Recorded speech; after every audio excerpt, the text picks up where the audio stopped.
Sir, স্বাগত জানাচ্ছি। Community portal হিসাবে আমরা 15 বছর অতিক্রান্ত করেছি।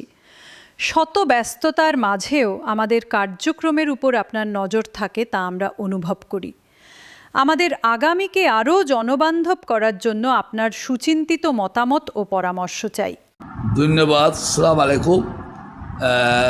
বাঁশখালী এক্সপ্রেসের 15 বছরের ফুর্তি উপলক্ষে আমি এটুকু বলবো, বর্তমানে যে নতুন জেনারেশন তারা ইদানিংকালে দেখা যাচ্ছে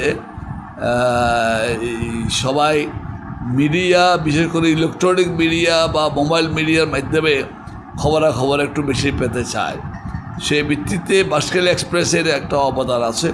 বাঁশখালী এক্সপ্রেস বাঁশখালীর বিভিন্ন বিষয়ে অনেক সময় অনেক কথা বলেছে, এবং বাঁশখালী এক্সপ্রেসের ভবিষ্যতে আরও যাতে সমৃদ্ধ হয়, বাঁশখালীর মানুষের দুঃখ দুর্দশার কথা আরও উঠেই ধরতে পারে, বিশেষ করে দক্ষিণ চট্টগ্রামের কথা বাঁশখালী এক্সপ্রেস আরও বেশি বলবে।